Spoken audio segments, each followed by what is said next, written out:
మేము ఇక్కడ చాలా పాయింట్అవుట్ చేయాలనుకుంటున్నటువంటి అంశం ఏమిటంటే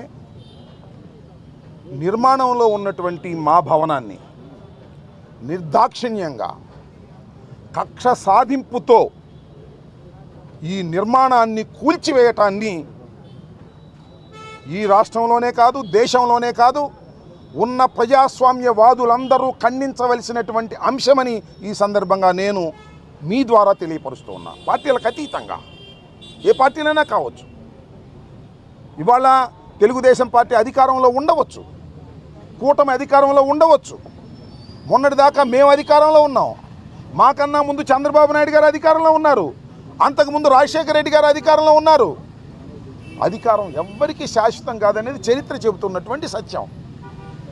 మీ అధికారం ఉంది కదా అని మా భవనాన్ని కూల్చేయటం ఏమంత ధర్మము అనేటువంటి మాట ఇక్కడ నేను చాలా స్పష్టంగా చెప్పదలుచుకున్నాను. అయితే దీని మీద ఏమంటే ఇది ప్రభుత్వ స్థలం, ఇరిగేషన్ స్థలం. దీన్ని 33 సంవత్సరాలకు లీజుగా తీసుకోవటం జరిగింది. దీనికి అవి లేవు ఇవి లేవు అని ఏమన్నా చెప్తే చెప్పొచ్చు. ఏ ఉన్నా లేకపోయినా డ్యూ ప్రాసెస్ని ప్రభుత్వం పాటించాలి. మాకు నిన్న ప్రొవిజనల్ ఆర్డర్ ఇచ్చారు సిఆర్డిఏ వారు. అకార్డింగ్ టు 115 సెక్షన్ ప్రకారం, సిఆర్డిఏ యాక్ట్ ప్రకారం ఒక ప్రొవిజనల్ ఆర్డర్ని సర్వ్ చేశారు. అది ఇచ్చిన తర్వాత 15 రోజుల దాకా టైం ఉంటుంది, సబ్జెక్ట్ టు ది కరెక్షన్. ఈ లోపల మేము హైకోర్టుకు వెళ్ళాం.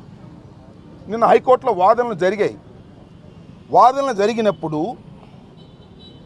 ప్రభుత్వం వైపు నుంచి కూడా అడ్వకేట్స్ అటెండ్ అయ్యారు.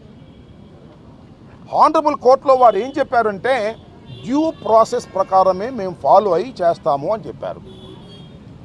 What is the due process అంటే ఏమిటంటే ప్రొవిజనల్ ఆర్డర్ ఇచ్చిన తర్వాత మా దగ్గర నుంచి ఎక్స్ప్లెనేషన్ తీసుకున్న తర్వాత కన్ఫర్మేషన్ ఆర్డర్ ఇవ్వాలి, దానికి కూడా ఎక్స్ప్లెనేషన్ తీసుకోవాలి.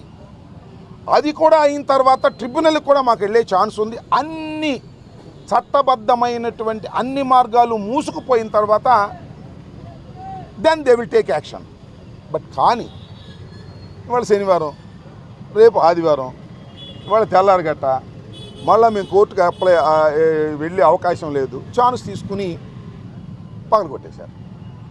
ఇది కక్ష సాధింపు కాదు అని అనుకుందాం. కాసేపు మమ్మల్ని ఏమన్నారు నిన్నటిదాకా, మీరు కక్ష సాధింపు, మీరు ఆ ప్రజావేదికను కూల్చేశారు, మేము చాలా పవిత్రులు అన్నారు. కోర్టులో డ్యూ ప్రాసెస్ అని చెప్పినటువంటి వారు డ్యూ ప్రాసెస్ చేయలేదు, అవసరం లేదు, డ్యూ ప్రాసెస్ చేయలేదు, ఇది చట్ట వ్యతిరేకం, కోర్టులోనే మళ్ళీ తేల్చుకుంటాం, మళ్ళీ మండే కోర్టుకు వెళ్తాం, కోర్టులో కంటెంప్ట్ వేస్తాం, కోర్టు అని చెప్పారు కాబట్టి we can see in the court.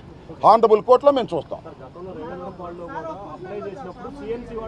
నువ్వు సామాన్యుడు వద్దులే, ఇప్పుడు తర్వాత మాట వదిలే. అవన్నీ in depth we can course, అది మొత్తం కోర్టులో